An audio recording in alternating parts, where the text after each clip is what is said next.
ธรรมาตราอันมีหัวข้อชื่อว่าคือรับเหตุหากเงาอจองปัจจุบันข้อไว้เมื่อวันที่24เดือน9ปี2562วัดอนัตตวิปัสสนากรรมฐานกัดกู่เวียงตนตี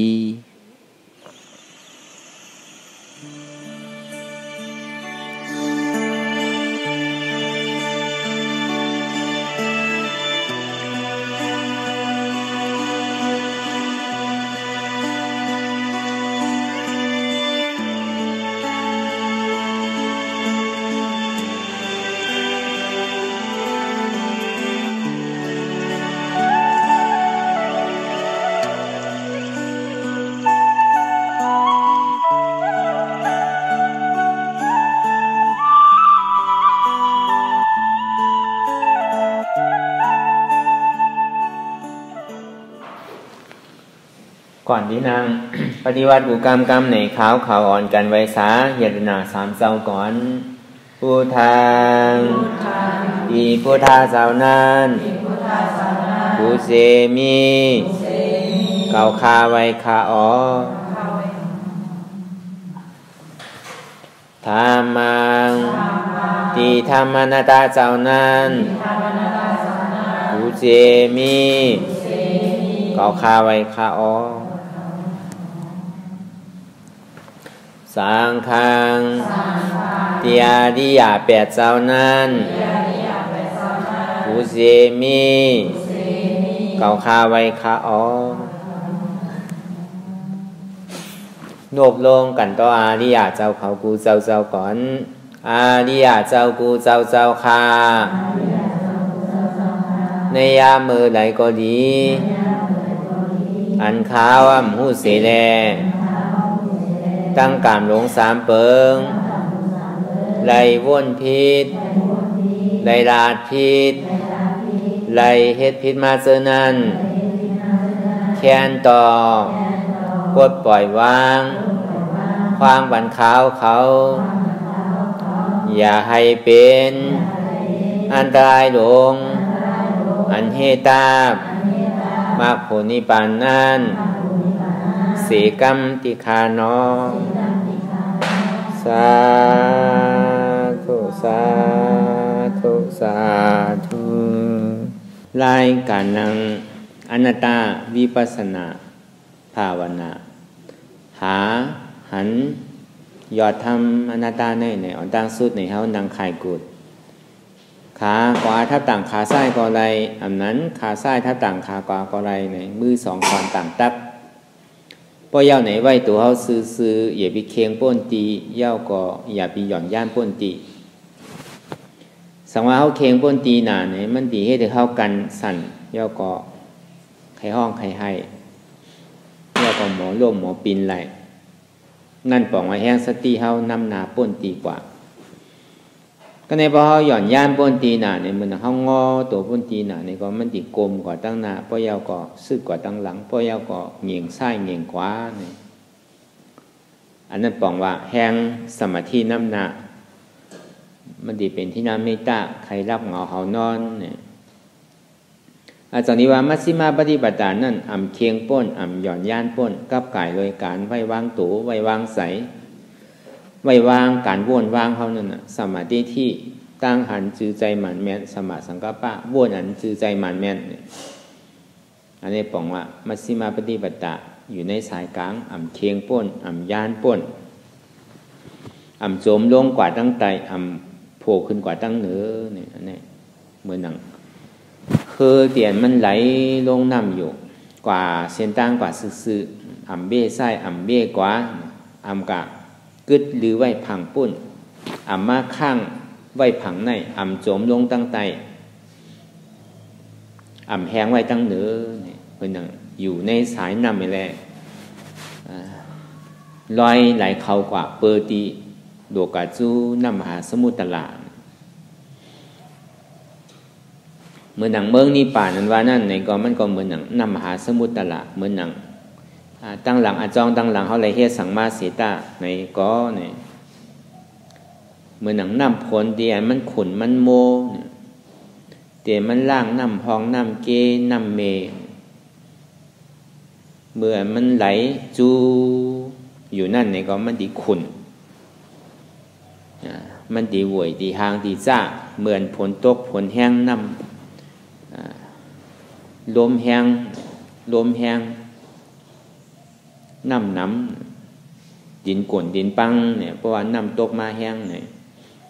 อันนี้น้ำเนี่ยมันดีไหลจูเขาน้ำมหาสมุทรลา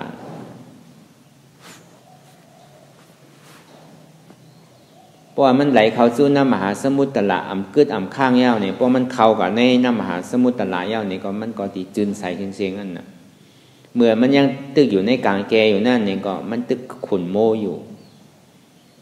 เพราะว่ามันขุ่นโมอยู่เนี่ยเพราะเขากวาดตั้งนาวติ๊กๆเนี่ยมันก่อยๆล่างเอาใสเอาแทงเพราะใสเอาเนี่ยก็เข้ากับจุ้นน้ำปังหลายก็ใสกำเดียวมันดิ่มขุ่นแต่จากนี้ว่ามันมีไว้กรรมข้อหนึ่งว่าคือไหลเหมือนหนังตุ้มไม้ป๊อดหนึ่งดีกว่าอยู่ตั้งนานไหลกว่าติ๊กๆเนี่ยอย่าไปกะติดข้างไว้ทั้งผังพุ่นอย่าไปมาติดข้างไว้ฝั่งในอย่าไปจมลงกว่าตั้งใจอย่าไปคืนกว่าข้างไว้ตั้งเหนือไม่คือมันแหงแปดมันร้ายไอ้ตรงนี้ว่าอันเนี้ยทับกายเลยการเตียนเขาจ้างตื้อกรรมนั่นหนังเฮือเนี่ยมันดีกว่าตั้งนาอาจจะเลยมีสัมมาทิฏฐิสัมมาสังกัปปะนั่นตั้งหันจือใจตั้งว่นจือใจเนี่ยพอหันจือใจว่นจือใจเนี่ยพอหันจือใจว่นจือใจหาอันจือใจไล่อันจือใจเปรตอันจือใจตั้งอุปตั้งละตั้งจาก็เป็นอันจือใจก็ไปทางหลักเงามันเนี่ยก็ไปว่าหันหมันเมนอ่อนตั้งก่อนในตรงวงล้อปฏิจจสมุปบาทนั่นเนี่ยก็บอกว่าอวิชชาอาจองวันหลังเตียนเท่าเฮ็ดเตียนเท่าหันพิษไว้เย้าเนี่ยจองที่ไรมาของพิษไรมาตัวขันธาก็บอกว่ามีอวิชชาเนี่ยจึงที่มีสังขารานั่นจองที่ว่าอาจองวันหลังเขาเป็นสังมาเนี่ยแต่เขาหนุ่มคู่อาจองวันหลังเขานั่นก็บอกว่าเขาหันพิษนั่นน่ะก็บอกว่าอวิชชาหันพิษก็บอกว่าอวิชชาหันพิษเย้าเนี่ยจองที่ไรมาของพิษอะไรมาเป็นสังขาระพอมีสังขาระเย้าเนี่ยก็มีนามรูปมีสังขาระเย้าเนี่ยก็มีวิญญาณก็ไปทางน่ะอวิชชาหันพิษอาจองวันหลังพออาจองวันหลังปอกเกิดขึ้นมาเย้าเนี่ยก็เปิดเขาหันพิษไว้แล้วเขาก็สังดีไรมาเป็นสังขาระบอกว่าเขามาเกิดเป็นโกนกะพอเป็นสัตวะเนี่ยก็เกิดเป็นสัตวะเนี่ยกะกล้วยกะอันเขาป่องใจง่ายเดี๋ยวเพื่อนได้ก็เขาก็ว่าลองโก้นี่ก่อนลองต่างเสื้อต่างลองแต่เขาตีไรถ่อมยินดีหูตีไรอ่านด้วยดีหลีกไล่ก้อยเนี่ยมันก็ไปตุ้มเตออันนี้คือเขามาป่องใจเนื้อโก้นเขาเตียนเขาหันอยู่ใต้ตาตั้งแต่ศาสตร์ที่เกิดขึ้นมาในต้องแม่ต้องปีต้องน้องต้องเดียนหิมพร้อมเขานั่นเนี่ยต่อถึงบ่เก่าเหลือน10เหลือนเกิดออกมา1เหลือน2เหลือน3เหลือน1ปี2ปี3ปีเนี่ยอันในเตียนเขาหันมาใต้ตานั่นตีได้มันมีอาจองอาโจมันมีเงามีเหตุมีผลเนี่ยว่ามีอาจองอย่างก็มีอาโจก็เปิงเงาก็เปิงผลมันก็เปิงว่านั่นอาจองวันหลังเขาก็เปิงอวิชชาหันพิษก็บอกว่าอวิชชาหันพิษเย้าเนี่ยมันจึงมีอะไรของพิษได้มาเป็นสังขารก็แหลกลายนั่นนะตายภาวะจัดนั่นก็บอกว่าหันพิษเย้าแหละพอดีว่าเอาการว่านี่ก็บอกเข้ามาเกิดเป็นก้นไรมาลักษณะ32เต็มทนเนี่ยพอดีเอาในพุทธคัมภีร์เป็นเจ้าว่าไว้นี่ก็เข้าหันพิษนั่นน่ะพอดีเอาการโกนวาเนี่ยก็เบอร์เขามีตาหน้ามีศีลานั่นน่ะเขามีตาหน้ามีศีลาหาคอจืนใสมีตาหน้าใสก็บอกว่ามีตาหน้าใสศีลาแม่ในยาวแหละเนี่ยให้เธอเข้ามาเกิดเป็นก้นมีลักษณะ32เต็มทนจองที่ว่าอันหางดีอันหางจ้าได้อาเย่มใหญ่อันมากมีหลีเป็นมีเงินมีคำมันก็เนี่ยเมื่อปอเมื่อเมมีเงินมีคำอยู่เนี่ยพอเกิดมาเนี่ยสัมผัสก็มีมันก็เนี่ยพอเกิดมาเมื่อปอเมยังตุกข้าขานใจอยู่เนี่ยพอเกิดมาเนี่ยทำให้เธอปอเมมีเงินมีคำเนี่ยก็มันก็มี อันนี้มันเป็นกรรมไปกรรมมันนั่งเก่าก้วยกาอันที่เขาเกิดมาเป็นก้นยาวเนี่ยปอสังก็ดีเมสังก็ดีเนี่ยไล่อมวยขากุนเงินคำออกจากเงินคำนั้นอันนั้นมาใหญ่ๆลำลองอันเตียนเท่าไรมาแล้วขนาด32เต็มทนอ่ำยองอ่ำวาอ่ำเมาตั้งแต่เกิดอาจารย์ที่ว่าอันตรายอันตาดิมได้มักได้โผตาดีอันเฮหับตับมาโผนิปานนั่นเนี่ยห้องบะหนึ่งห้องว่าอนันตริยกรรมนั่นเฮตุผาจินพระเป็นเจ้าออกเลือด2คายาหันตากั้นจันยาหันตา3ยาสังขารแตกเป็น2เกิ้งเนี่ย4มาเนี่ยคาปอหามาคาเม6มาลักษณะ32เต็มทนอันเนี้ยเพราะว่าเหมือนหนังหูโนกเนี่ยเพราะเขาตะลาวาสังกว่าก็มันยินน่ะมันไรแล้วนะมันดีป่องใจเสื่อนะก้อยกับเพราะมันคัดใจโตเต้ป่องใจว่าตุกข้าในอ่ำวาไรเนาะอ่ำอู้เปิงพองงำมันไรเนาะเนี่ยเป็นอนัตตาเนี่ยก็จัดในได้ซื่อก็ติ่มไรตีไรจัดนาอยู่ว่าใน3จัด7จัดในตีไรอยู่แล้วจงที่ว่าอย่าปีถังเรียกนังเก่าเตียนเฮาเกิดมาเป็นก้นนั่นอันมีอันผ่านได้ก็เฮาหลวงเฮ็ดเอาหาเอาห้างก้อยเกินนังเก่าก้อยกะมันมีนำก็ตุกข้านำก้อยนังเก่าพอดีเอาตะลาวาเต้อันมีเนี่ยมันมีตุกขะจงที่ว่ากูเจอกูลองเฮาฮู้หันถึงว่าป่องเจียงแรงใจว่ามันเป็นอัตตามันเป็นของเก่าเสียงๆนั่นน่ะก็เปิดว่ามันเป็นของเก่าเสียงๆนี่ก็เก่าก็ตุกขะที่นั่นน่ะก็เปิดเก่ามักมันว่ามันมีไหนมันมีหนามันมีปีมันมีน้องมันมีปอมันมีแม่มันมีลูกมีหลานมีเจอมีเคอเนี่ยอันเนี้ยมันมีนำก็ตุกขะนำมีนำก็ไม่ใส่นำอันไรก็เป็นดีออกอันไรก็เป็นดีเฮ็ดดีสร้างอันไรก็เป็นดีปันดียืนปันเสียงนั่นก็เปิดว่าทางหลักก็เปิดว่ามันมีนำเพราะว่ามันมีนำเอาเนี่ยก็ใจติดใจห้อยนำเนี่ยก็ตุกขะนำนั่น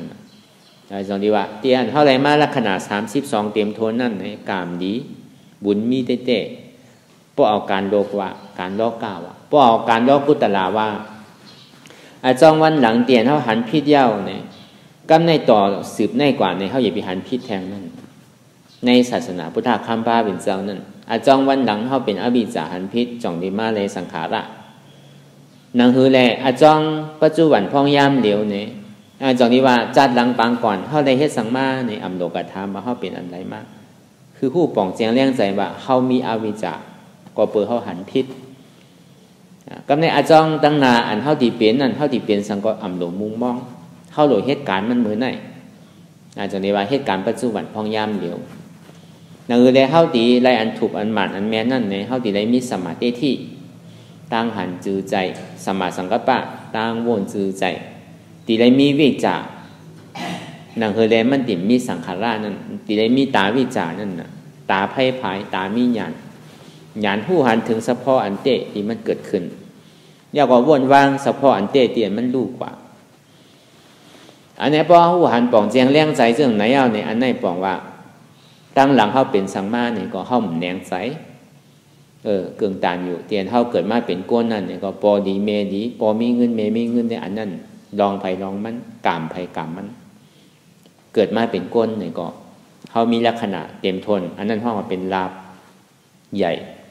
ตีอันแมนหล่อนต้อนเกหรือเปิดมันน่ะมีลาบอันใดตีอันแมนหล่อนต้อนเกหรืออันเขามีลักษณะ32เต็มทนอันเนี้ยมันเป็นเครื่องตาดีใจตื้อกำหนังหือเลยเขาตีเป็นก้นดีพีลี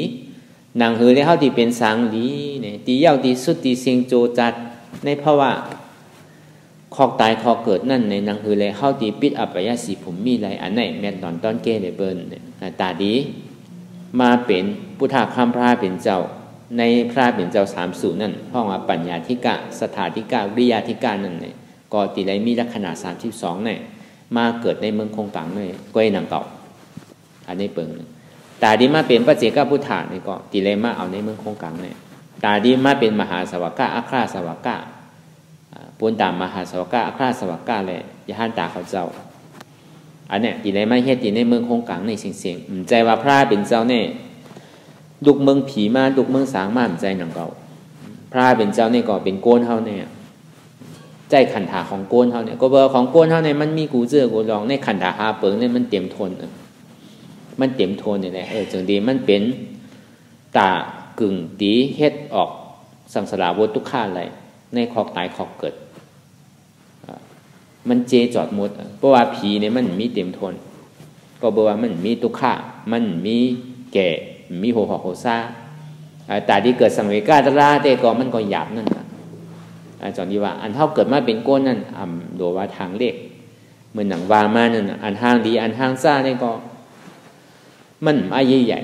ทางดีก็ทุกข์นำมาอันทางดีนั่นมีหนำทางดีในทุกข์นำจอนที่ว่าอันเมียดดอนต้นแก่หรือเปิ้นในเฮาไหลมาตัวขันฐานในยาวในจอนที่ว่าจองวันหลังเตียนเฮาเฮ็ดไว้ก็เปิดอวิชชาเป็นเงาไว้แล้วเฮาจึงที่เป็นสังขารก่อเกิดขึ้นมาเนี่ยก่อเกิดขึ้นมาสังขารเกิดมาเป็นก้นเนี่ยก็บอกว่าตายลองอวิชชาหันพิษยาวเลยเกิดมาเป็นก้นเพราะเกิดมาเป็นก้นยาวนี่ไปมีวิญญาณเตอเพราะว่ามันมาเตะปฏิสันธิในข้าวตั้ง1 เดือนป้นกว่ายาวเนี่ยก็ในเลือดอุตุของเมนั่นมันดีอยู่ใน1 เดือนเลือดอุตุของปอของเมนั่นเพราะว่ามันมาปฏิสันธิยาวเนี่ยก็ในข้าวตั้ง1 เดือนเนี่ยเพราะมันติดเนี่ยก็มันติดเพราะมันติดเนี่ยมันดีรูปแบบจนนี้ว่าไข่ของเมเนี่ยไข่ของปอนั้นมันติมาจู้กันนะเพราะมาจู้กันในข้าวตั้ง1 เดือนเนี่ยก็สังว่ามันอยู่เนี่ยก็มันติดจับเพราะว่าสังว่ามันอยู่มันติตกออกขึ้นนะมันง่ายๆนั่นก็ตาที่เกิดเป็นก้นนั่นอันนี้เพราะว่ามันเกิดมานั่นปองว่าสังขาระก็บอกว่าอวิชชาหันพิษมาได้สังขารคอกตายเกิดห้องว่าเป็นมนุษย์เพราะอะไรสังขารยาวอะไรวิญญาณก็ในเพราะมันต้องตอดมายาวนี่ก็อันที่ต้องตอดติ๊กๆตอกๆมายาวนี่ก็มันมีอย่างที่บอกมาอันที่มันมีการต้องตอดการต้องหนึ่งมายาวเนี่ยนั่นห้องว่าวิญญาณเกิดก่อนตายเฮาเรียกก็ห้องว่าใจคู่นั่นก็เปิดว่าอวิชชาพอมีอวิชชายาวก็มีสังขารมีสังขารยาวนี่ก็มีวิญญาณมีวิญญาณยาวนี่ก็มีนามรูปก็ในเพราะวิญญาณมันเต็มกำลังของมันยาวในเข้าตั้ง3 เดือน4 เดือนนี่ก็นามรูปในปกเกิดขึ้นเนี่ยเป็นหางใจหางยิ่งในหูมากก่อยมีขางอกมากก่อยมีมืองอกมายาวนี่ก็ในห้องว่านามรูปอันที่อันในเมืองเฮาที่อันเฮาปิ้งแยบไว้ในปิ้งแยบว่ามันเป็นตั้งแต่ช้างตั้งแต่ผีสางสัตวาทั้งหมดทั้งเสียงต่อถึงในเมืองโกนนั่นอันที่เปิ้นปิ้งแยบกันไว้ว่าเป็นก้นทรายเป็นก้นยิงเนี่ยอันนั้นก็บอกมันมีนามรูปก็เปิ้นมีวิญญาณจึงได้มีนามรูปก็ในพอมีหนามรูปยาวเนี่ยป้อใหญ่ๆขึ้นมาในข้าวตัง5 เดือน6 เดือนต่อถึง9 เดือน10 เดือนเนี่ยเกิดออกมาในต้องแมวเนี่ย ในข้าวตัง1 เดือน2 เดือน3 เดือนเนี่ยกิงเกิดไว้เหมือนหนังขี้เยี่ยวเนี่ยก็จังพื้นจังหนึ่งนั่นก็พ่อปอมแม่มเอาไข่ย่ายพื้นปันเนี่ยก็เตียนดิกๆอยู่ต่อถึงพอ3 เดือน2 เดือน3 เดือนมาเนี่ยจึงดีคอมปอกคอมว่าจึงดีการปอกคานว่าจึงดีพึกยางพึกไปนั่นจึงดีว่าคันธานี่ก็ง่ายๆนั่นก็ในพอมันเปลี่ยนเรื่องนั้นมายาวในตอนหนังเล็กๆอ่อนๆก็เนี่ยก็ไปทางละก็เปิดว่ามี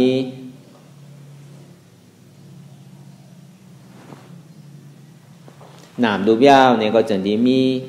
สาหร่ายยตนาเนี่ยอันที่เขาว่ามากกูวันนั่นนะอายตนาตั้งนอกในตั้งในนั่นนะเสียงห่างอายอายสะการตุ้มเตอเจือกหนานลูกอ่อนก็มีพอยินเสียงเมกล่อมเนี่ยก็พอให้พอห้องมาเนี่ยก็เย็นกว่าเนี่ยในไม้เอาน่ะอายตนะก็ในตาก็แรงมากพอหยอกอันใดก็คู่โขพอให้พอก็หยอกก็คู่จักโขคู่จักยิ้มจักโขมาก็ในนมคู่จักมาอันเมียนอันหอมก็ในอันใดเมี่ยวใดหวานเมี่ยวใดหวานก็คู่มาเหมือนเขาพอเขาตัดนมตัดสังพอเขาใส่ปันพอเขาใส่มันพอหวานคือว่ามันพอเจอกินพอหวานเนี่ยก็กินอันใดดีนุ่งอันใดดีเตอร์อันใดนอนโน่นดีเนี่ยก็คู่จักมาอันนี้อายตนะนี่มันเกิดขึ้นก็เพราะว่ามีหนามรูปพอมีหนามรูปเบ้าเนี่ยก็มีอายตนะสาหร่ายยตนะตั้งนอกในตั้งในเนี่ย12 อันเนี้ยมันเป็นที่เพตื้นกิเลสาหลงนั่นจงดีว่าอันที่เขาไล่ฟังไล่ถ่อมไล่จ้างที่กรรมสินั่นเอาดีอายตนะในกากำเดียวอันที่ว่าเสียงเดียนเท่าไรถ่อมยินอยู่นั่นก็เนี่ยอันที่ว่ามากกปอกหางที่ได้หันอยู่อายที่ได้นมอยู่อายศาสตร์ที่อันได้กินอยู่ภาษาการตุ้มเตออยู่นั่นได้สังมันมีเสียงในเสียงนะมันมีหางในหางนะมันมีอายในอายนะมันมีอายศาสตร์เมียวในเมียวนะมันมีปีกในปีกนะเมียวในเมียวนะเนี่ยมันเป็นเสียงไงมันเป็นหางไงมันเป็นอายไงมันเป็นอายศาสตร์ไงมันเป็นการตุ้มเตอมันหลายกว่าเนี่ยอันนี้คือมันตัดอยู่ในคำเดียวนั้นเนี่ยอันเนี้ยสลายตนะก็ในพอมีสลายตนะยาวนี่มีภาษาเพราะว่าเสียงไรถ่อมยินยาวเนี่ยก็ซ้ำไข่ถ่อมปอถ่อมยาวในซ้ำไข่หันอันนี้ภาษาเนี่ยปอหันยาวน้ำไข่เพราะว่ามันเมียวตีอันขันฐานนี่มันเหลือใจนะเพราะว่ามันใจเมียวขันฐานนี่ก็มันเป็นหนังเก่ามันถ่อมกำไรก็หายกำนันก็หนังเก่าเหมือนหนังเท่าไรยินได้ถ่อมเสียงไฟนึงก็เนี่ยว่าเสียงสังก็ยาวเพราะอะไรถ่อมเอาเนี่ยเสียงดีนะเพราะเสียงดียาวใครหันตัวเนี่ยเพราะหันยาวเนี่ยใครโน้มตัวเนี่ยเพราะโน้มเอาเพราะเป็นเมียวอันมีขันถากะเพราะว่าโน้มตัวเนี่ยห้ามใครจูบตัวเนี่ยเพราะจูบเอาใครเตอตัวเนี่ยเพราะเตอเอาซ้ำเจิกหนาซ้ำอ่ำยาวอ่ำพานั่นเนี่ยภาษานี่มันเกิดขึ้นก็เพราะว่าอายตนะเป็นเงามันนะก็เบอร์มีอายตนะในจึงที่มีภาษาในนั้นนะการตุ้มเตอใครถ่อมตัวใครอุบตัวในนั้นนะใครลาต่อตัวใครหันตัวใครโน้มตัวใครเตอตัวเจิกหนาอันนี้ก็เบอร์ภาษาก็อันที่ว่าเสียงดีอันที่ว่าหางดีอันที่ว่าหอมหนาอันที่ว่าดีอุบหนาดีเตอร์หนานั่นเนี่ยนี่มันเป็นเวทนานั่นนะในเวทนานั่นนะในสุขาเวทนานั่นนะอันอ่ำดีถ่อมเนี่ยมันใครถ่อมเมื่อล่วงอันดีถ่อมอันใครหันอันใครโน้มอันใครอุบอันใครเตอร์ก้อยกาเพราะว่ามันยามอยู่จามูเซอันใครยินก็กะถ่อมกับถ่อมมาซ้ำหมอใครยินมาอยู่นังเก่าห้ามเหลืออะไรนังเก่าปลายคือก็ซ้ำป้วนในกะกาติเลยขามอยู่อันนั้นเป็นห้องว่าต่อมันน่าซาเวทนาอ่ำเจอก็ซ้ำในย่าอยู่ก้อยกะกาติเลยฮับติเลยอยู่จอมอยู่นี่ก็เป็นห้องว่าต่อมันน่าซาเวทนามังกัมก็อาบสุขาไปดูมังกัมก็ทุกข้าอยู่ดูทุกข้าไปนำก็เนี่ยก็เพราะมีภาษาเนี่ยจะที่มีเวทนาเพราะว่ามันมีเวทนาแล้วเนี่ยก็จะที่มีตัณหานั่นนะมันบ่อนั่นนะเสียงเตียนเท่ายามยินอยู่ยินเย้าอ่ำอิ่มอ่ำเบอร์อ่ำจานอ่ำนายหางที่ได้หันอยู่นั่นก็หันเย้าในอ่ำหมออิ่มหมอเบอร์หมอจานหมอจานหมอนายอายที่ในหนูหมูนั่นก็เนี่ยหนูแมวเนี่ยก็หมออิ่มหมอเบอร์หมอจานหมอนายอันที่ไรอุบไรลาจอมนั่นในสังอันที่ไรกินนั่นในสังไหนกินเนี่ยก็อ่ำหมออิ่มหมอเวอร์หมอจานหมอไหนการตุ้มเตอร์นั่นก็นั้นนังเก่านุ่งเย้าก็อ่ำหมออิ่มหมอเวอร์หมอจานหมอไหนเจอเย้าเนี่ยก็อ่ำหมออิ่มหมอเวอร์หมอจานหมอไหนอันนี้ตัณหามันเกิดขึ้นความอยากเราอยากทางอ่ำเย้าอ่ำสุดอ่ำเสียงอีปอกความอยากอันว่าตัณหากิเลสตัณหาเนี่ยมันใหญ่โดยศีลน้ำมหาสมุทรละกว้างบอกกับน้ำมหาสมุทรตลาดนั่นนะผลตรงมาเป็น3 เดือน 3 ปีก็น้ำมหาสมุทรตลาดด้นพังนี่มันมีนั่นนะตัณหานี่มันป้อหิปอกนั่นนะก็เบอร์ทางละก็เบอร์ว่ามันติดสุขามันติดเสียงอันดีหางอันดีอายอันหอมอายาสาอันดีเสื้อผ้าคนนุ่งโคไวตีอันมันดีเกาเจิกหนาเพราะเกาเจิกหนาก็ใครหาใครไรรอผ้าไหลเย้าอ่ำเย้าไหลเย้าซ้ำใครไรทางป้อมไหลเหมือนใจซ้ำเป็นต้อซ่าใจลำใจกำเพราะเป็นต้อซ่าเนี่ยเป็นโมหะอ่ำหู้พิษกับกูเจอโกลองอันใดพิษหู้อันใดถูกหู้เพราะอะไรเงินมากกว่าเย้าเพราะหาอะไรมากกว่าเย้าลองการพิษหู้พิษหู้เพราะอะไรไม่อะไรเหมือนหนังใจที่เอ็นอ่านกว่าเย้าก็ในเพราะเหตุซึ่งนั้นอยู่ที่เตี้ยวเนี่ยหมาหน้าเด็กที่เนี่ยหมาหน้าว่าเกาแขนเกาแก่เกาหมอเหตุเกาหมอหาเกามีเงินเกามีคำเนี่ยเด็กที่อัตตาว่าเป็นเกาแขนเลยเปิ้นเกากัดเลยเปิ้นเกาหมอเฮ็ดหมอหาเลยเปิ้นอันเนี้ยมันออกที่ในเสียงในตัวสมุทัยเสจานั่นก็เปิดทางหลังเงามันเต้เนี่ยอันดีโกน่ะนั่นก็สุขานั่นกำเนียวตัวสุขาตัวล่อผ้านั่นกำเนียวดีโกน่ะ เสียงอันใครยินอยู่นั่นก็เป็นโลภะทางอันใครหันอยู่นั่นก็เป็นโลภะ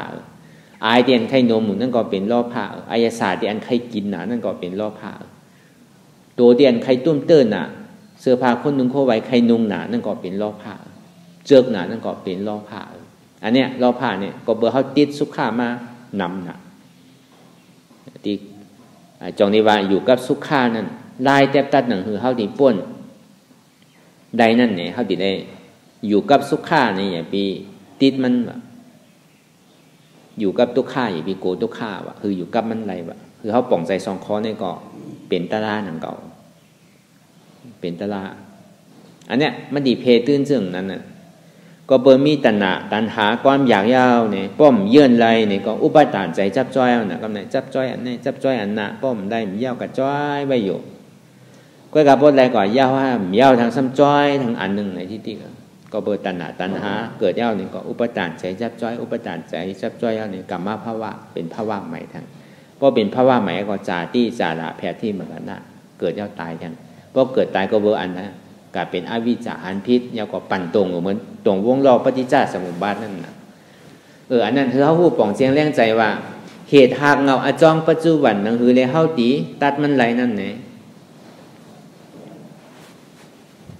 เข้าตีเลยตัดขาดแปดตัณหาความอยากนั่นเพื่อการตีเลยเหตุคือละตาดิตัดมันไหลนั่นไงตีเลยเหตุวิปัสสนาญาณ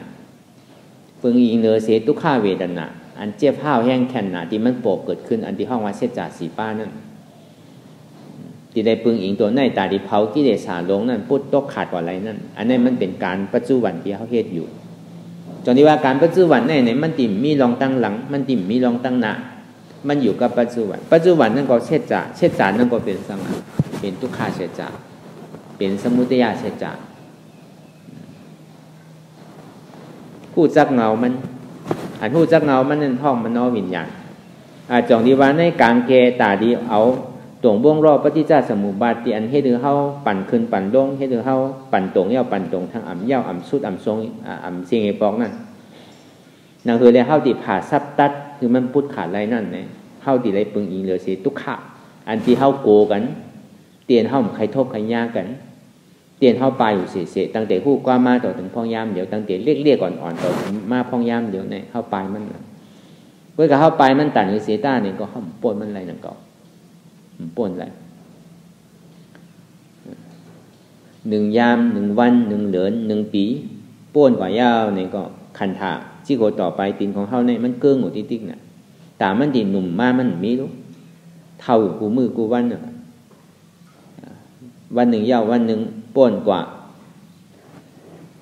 วงหนึ่งยาววงหนึ่งป่นกว่าเหลือ1 ยาวเหลือ1ป่นกว่าปี1 ยาวปี 1ป่นกว่าโตคันถาที่โกโต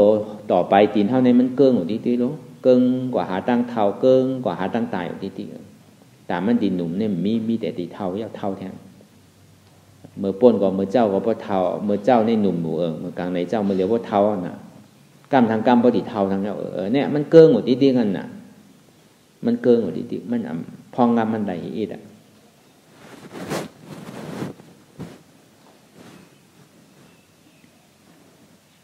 มันไปเฮาไหลสีจองที่ว่านั่นคือได้ไพ่ตั้งนาอันที่มันตั้นเฮานั่นเนี่ยเฮาที่ได้ตั้นมันก่อน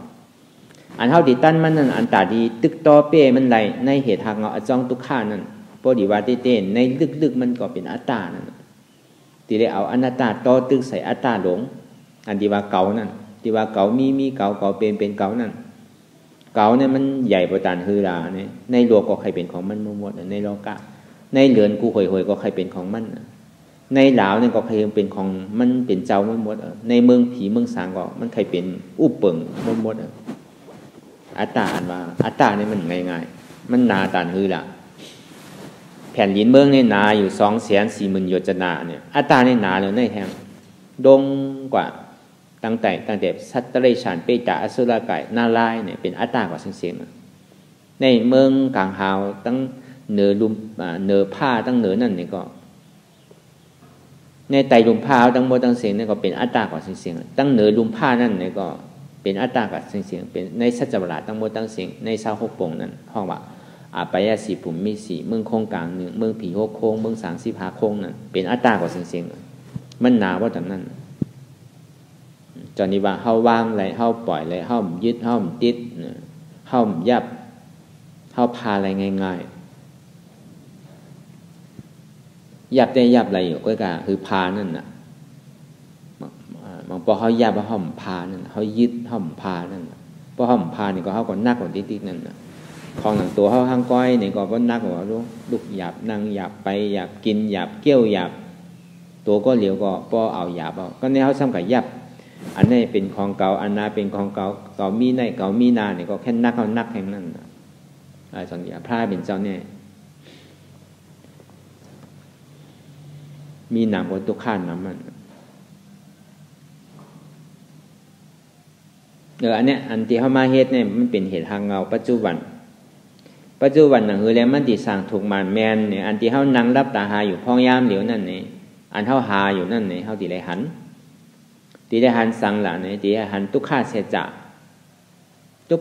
เป็นสังหละเป็นเจ็บทุกข้าเสียจ่านั่นเป็นเจ็บเนี่ยมันเป็นการมันสังว่ามันมีขอถามมากอเบอร์สังเนี่ยมันเป็นการมันหลังไงเจ็บเนี่ยมันมีอันเดียวมันมีเจ็บแกนตรงตอดเนตรสานสั่นไหวโคมไต่นิ้มห้อนไม้กัดหนาวนักเว้าอ่อนแข็งจู้ตุ้มจับยายจึมหยอดเปลี่ยนดูห้องว่าสภาวะรูปธาตุสี่เปิงอันนี้ห้องวันนามรูปในห้องวันรูปธาตุจองนี้ว่ามันเป็นการของมันใจการของเขาเพราะว่ามันเป็นการของเขาเนี่ยเฮาที่กับมักมันเฮาที่กับสั่งคายเลยเย็นเลยกัดเลยกล่อมไข้ห้อนเกาไข้กล่อมไข้ไม่เกาไข้เย็นกล่อมไข้เจ็บอันนี้เฮาที่กับสั่งว่ามันเป็นของเฮานั่นตีเต้มันเป็นของมันเหตุการณ์มันเฮาตัวก็มันตึงเฮ็ดอยู่ก็กับเฮาตัวก็เฮาที่หันว่ามันเป็นการของมันเตะเจ็บเนี่ยมันมีอันเดียวเตะมันมีเฉพาะธาตุดินน้ำลมไฟที่อันมันสืบเป็นสืบรู้อยู่เหมือนหนัง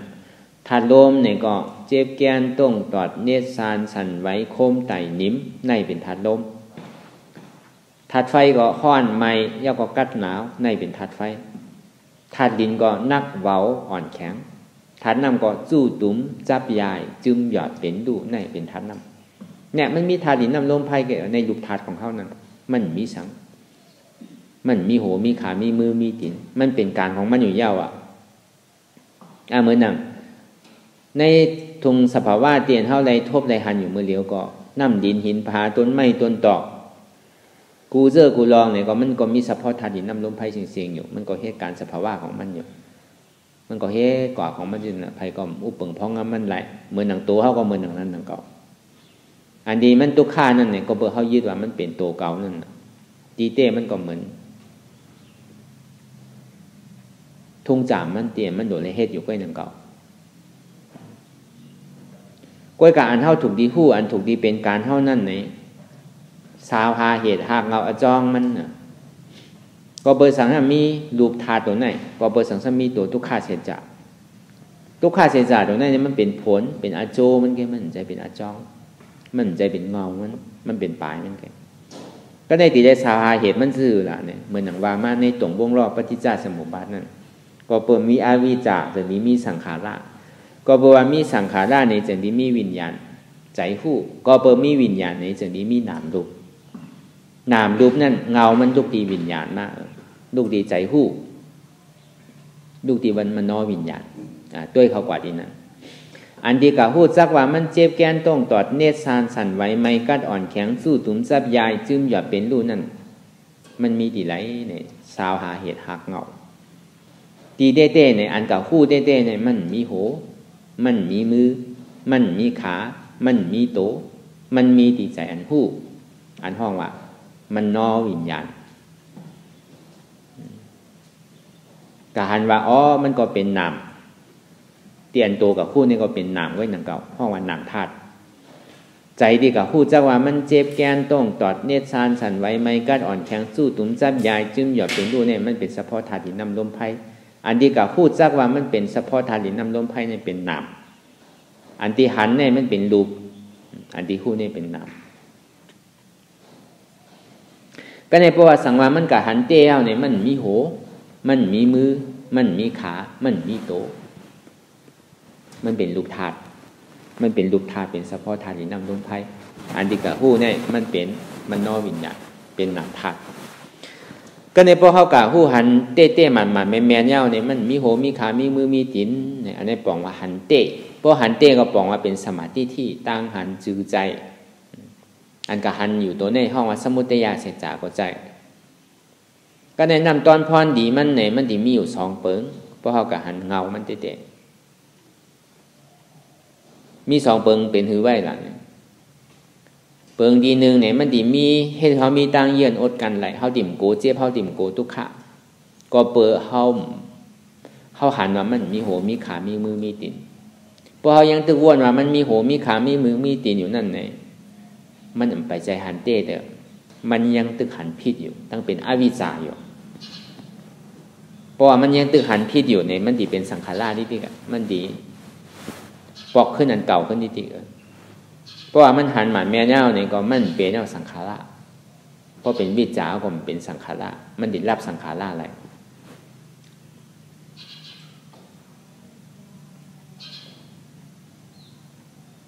นำตอนพรดีมันนั่นเหมือนหนังว่ามาเมื่อเจ้านั่นน่ะมันดีให้ถึงว่ามีตั้งเย็นอดกันได้อ่ำโกเจ็บอ่ำโกทุกขะนั่งคือก็ยาวอ่ำโกก็เบอร์มันมีเอาน่ะโหขามือตีนนั่น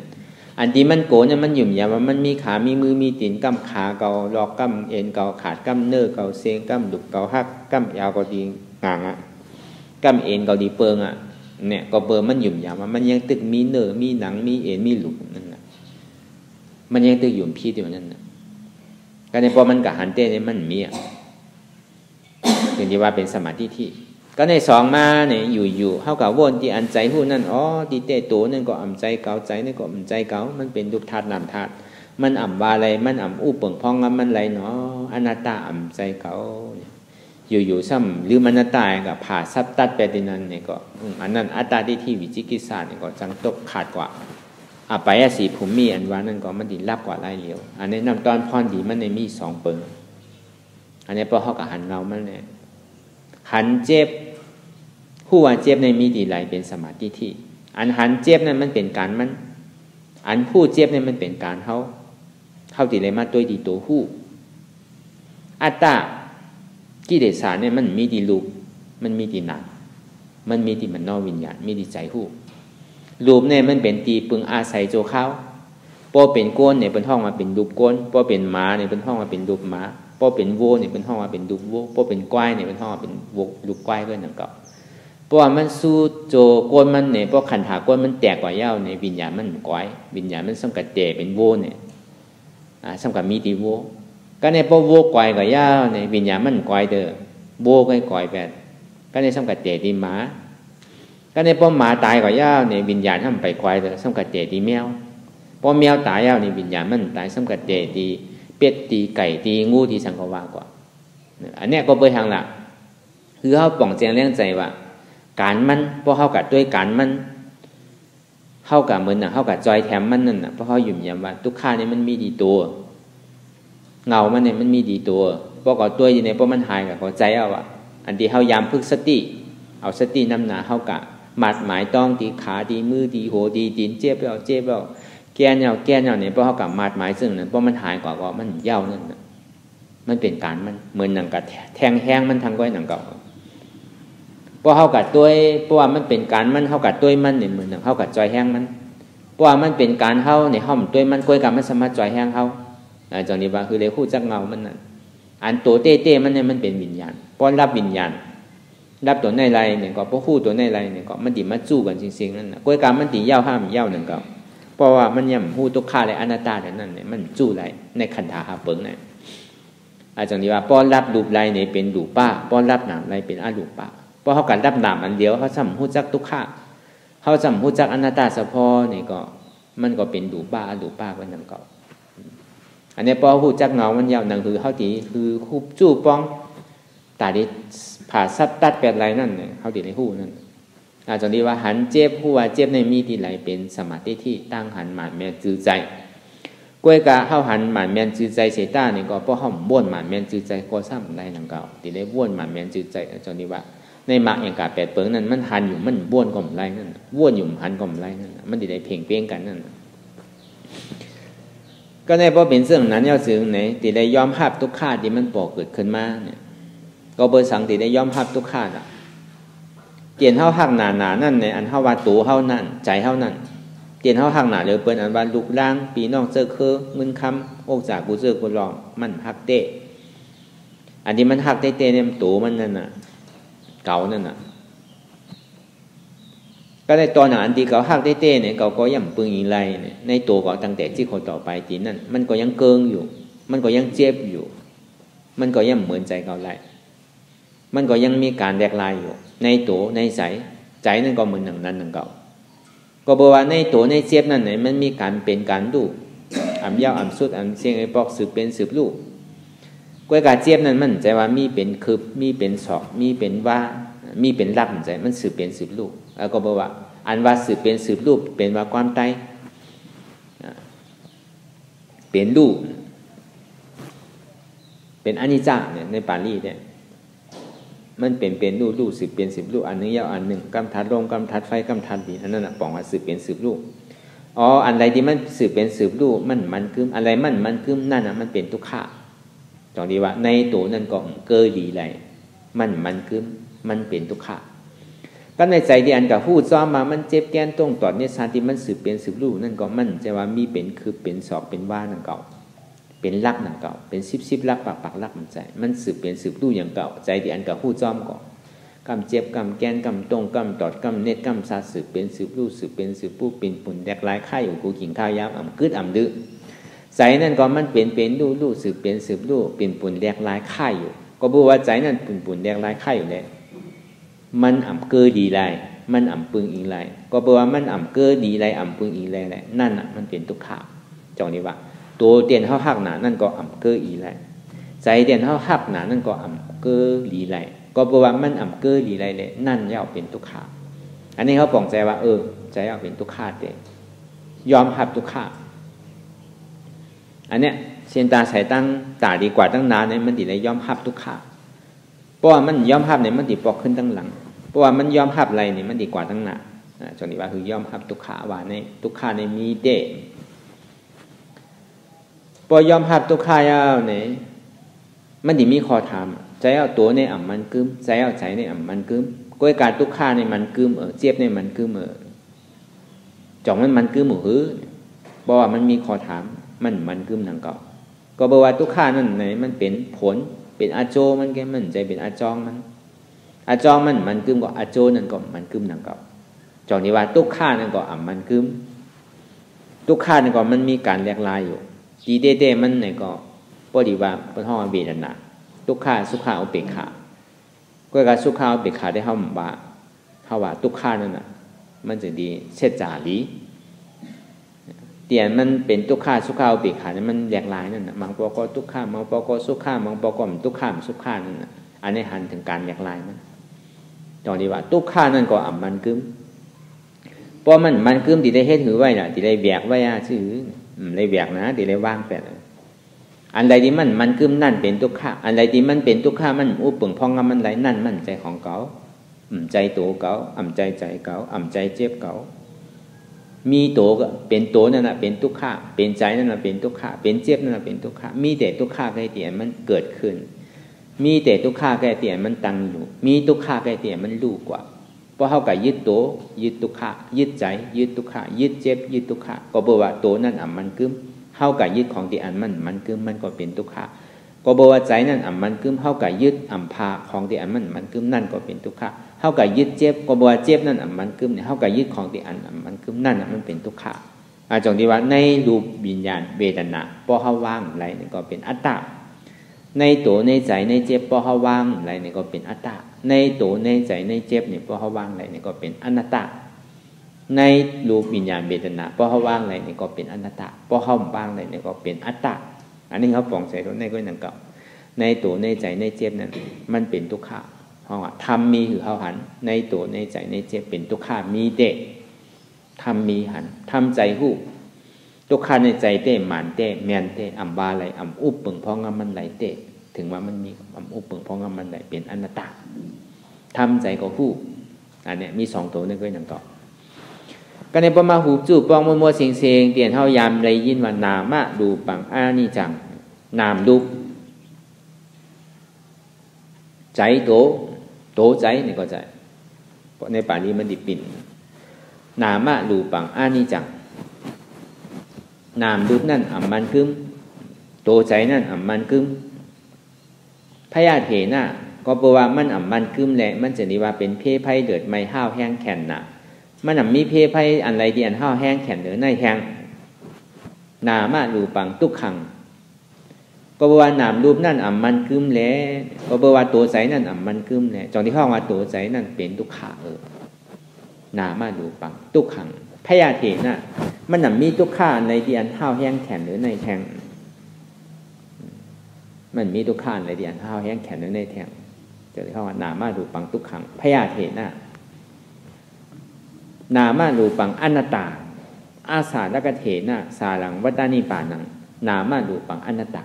ก็แปลว่านามรูปตัวใจนั่นอัมมันกึมแหละก็แปลว่าตัวใจนั่นอัมมันกึมในจงนี้ห้องว่าตัวใจนั่นมันเป็นทุกขะก็แปลว่าทุกขานั่นก็อ่ำพองงำอ่ำอู้เปิงพองงำไรมันก็มันกึมหนังเก่าอะไรที่มันกึมมันเป็นทุกขาทั้งทุกขานั้นมันอู้เปิงพองงำมันไรนั่นมันเป็นอนัตตาจงที่ห้องว่านามารูปังอนัตตาอาสาลกเถนะอนัตตานั้นมันเฉพาะเหมือนหนังต้นไม้มี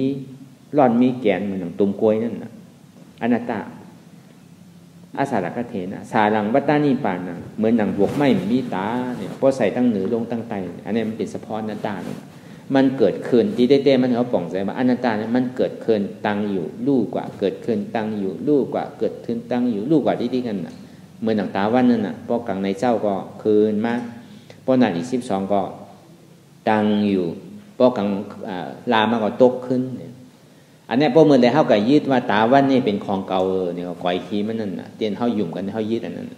เขาหยุ่มย้ำว่ากลางวันยังตึกเตียงอยู่เขาหยุ่มเช่นก็เพราะเขาหยุ่มซึ่งนั่นนะที่เขาเป็นทุกข้าที่นั่นดีเต้มันเตียงก็ถึงขี่ก็โต๊ะก็ทุกข้าก็หนังนั้นหนังเก่ามันกึ้มหนังเก่ามันเหมือนหนังดอกไผ่เพราะว่ายามสุดก็โต๊ะมาเก่าเหมือนหนังตาวันเพราะเตียงนี่ก็ไกวๆบ่ายลงโต๊ะอย่างกันหนังเก่า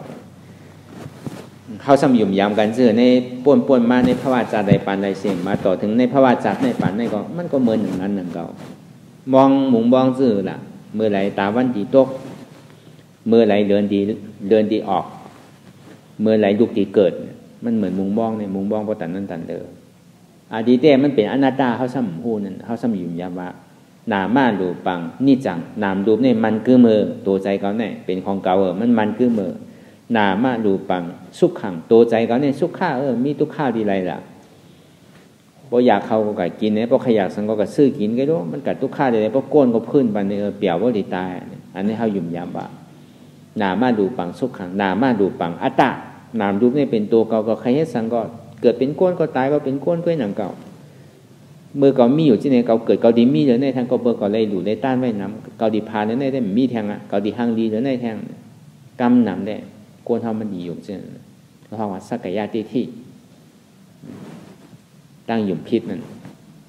กำนำเนี่ยมันดีเป็นเช่นพระเป็นเจ้าซ้ำนามารูปังนามรูปนั่นมันกึมอันนี้จังนั่นนามารูปังทุกขังก็เพื่อมันกึมในเป็นทุกข้านามารูปังอนัตตาก็เพื่อว่าทุกข้านั้นบาลัยเป็นอนัตตาเฉพาะอันนี้พระเป็นเจ้าว่าเขาซ้ำกับสารคัดนั่นน่ะอยู่ไรเขาก็ตายเอาเกิดที่เขาป้อมกว่าเจ้ามันเจ้านั่นน่ะตีเต้เขาก็พอถูกดินเมื่อพระราเป็นเจ้าเนี่ยเกิดในโลกเขาเนี่ยเกิดเป็นสี่สัวด้วยในโลกเขาเนี่ยเขาก็ไม่ได้โทษในญาติด้วยก็การเขาก็การดีเลยไม่ญาศาสนากันเขาไม่ญาศาสนาพระเป็นเจ้าเราปอไหลในพระวาจาในป่านในกำเหนียวดอกไปพระสุนะกำพระสุนะมาเขากับเป็นสังเขากับมู่น่ะตึกไก่อยู่นั่นไล่อยู่ฮะตึกเปลี่ยนเปี้ยเป็นหมูเป็นไก่เอาก็มันจังถ่อมตะล่าน่ะก็ในพวกกับเป็นก้นทำใจเป็นก้นพุทธศาสนาก็มันก็ป่องใส่หนักกว่านะมันก็ง่ายๆแต่ดีได้มาทบเนี่ยมันหยาบได้เตะอันนี้คือเข้าใจปฏิวัติสร้างถือกรรมกว่า อันที่ว่ามาเมื่อเช้านั่นนี่ก็เตียนเท่านังรับตาหาวนั่นนี่เพราะว่ามาหุบจู่ปองมันโมเสียงนี่ก็หันเจ็บหัวเจ็บในมีดีไหลนั่นเป็นสมาธิที่อันหันเจ็บเป็นการมันอันคู่เจ็บเป็นการเฮานั่นเป็นสมาธิที่ยอมภาพบาทุกขาในมีเจหันเจ็บหัวเจ็บในมีดีไหลยอมภาพเจ็บวางเจ็บนั่นเป็นอนัตตาปองว่ายอมภาพทุกขาวางทุกขานั้นมันเป็นอนัตตาวางในวางดีใจใจวางดีค่ายอันว่าวางทุกขานั่นเนี่ยอ๋อเปิ้นว่าคือว่างรู้เฮาหลุดพื้นพองเฮาหลุดว่างพองเป้ขาใจน่ะหลุดนึงหลุดพึ่งพอเปิ้นว่าว่างมันใจซึ่งนั้นนั่นก็ว่างที่ใจอำใจว่าว่างที่ค่ายย่ายลายหนึ่งพื้นต้มใจอันนั้นในว่างพี่เดียวก็เปิ้นเฮาว่างกันมาเสียๆรู้นั่นเฮาก็ทบเฮาก็ยารู้อันนี้คือว่างด้วยดีใจด้วยเฮาก็ดีได้ทบก็เปิ้นว่าเงามันเต้ๆนั่นมันมีดีใจคันถาเฮาเนี่ยก็มันเหมือนเฉพาะทาดินน้ำลมไผ่เพราะถากมันแตกเอาเนี่ยก็มันกระเตะอันใหม่ก็กับพอเขาเอาเงามันพอหันถึงที่มันปอกเกิดขึ้นมาเนี่ยมันเกิดตายมันเงามันเกิดตายมันจะนี้เป็นทุกข์ข้าก็เพราะว่ามันเป็นทุกข์ข้าเนี่ยมันจะนี้เป็นอนัตตาอันเนี้ยตามันดีคุบจู้ป้องขันหาเปิงไรนั่นในรูปวิญญาณเวทนาสัญญาสังขารนั่นเพราะว่ามันมาจู้เป็นอันหนึ่งอันเดียวแล้วเนี่ยมันเกิดขึ้นดีตัวก็หันว่ามันมีทุกข์ข้ามันเกิดขึ้นดีใจก็หันว่ามันมีทุกข์ข้ามันเกิดขึ้นดีเวทนาก็หันว่ามันมีทุกข์ข้ามันเกิดขึ้นดีสัญญานั่นก็หันคือมันมีทุกขามันเกิดดีสังขารนั่นก็หันว่ามันมีทุกขากูเจอกูลองสังขารนั่นมันกึมกูเจอกูลองก็บอกว่าสังขารมันกึมสังขารทั้งเสียงนั้นมันเป็นทุกขาก็บอกว่าทุกขานั้นว่าไรอู้เปิ่งพองมันไรนั่นมันเป็นอนัตตานั่นก็หนึ่งก็คือเขาวนยาวๆเข้ายามหึงอย่าปีหนึ่งอย่าปีต้องวนหึงอันเท้าหันอันเท้าวนหรือมันเพ่งเป้งกันกว่าหันสังหันทุกขาวนสังวนมาทุกขาเป็นอนัตตาหันสังหันเจ็บวนสังวนมาเจ็บนั่นเป็นอนัตตาเตียนเท้าวนอนัตตานั่นก็ติเลยหันเจ็บเตียนเท้าวนอนัตตานั่นก็เข้าติเลยหันทุกขากูก็คนในสืบการอนัตตาวิปัสสนากว่าตั้งนาคือเจ็บนั่นป้อสุดเสียงเก่งหายกว่าคือทุกขานั่นป้อสุดเสียงเก่งหายกว่าคืออาสวะนั่นป้อสุดเสียงเก่งหายกว่านี่ก็อ่ำลงอ่ำดุมอันใดมันปอกขึ้นมาก็อย่าไปลืมอนัตตาเฉพาะสืบการอนัตตากว่าทั้งนั้น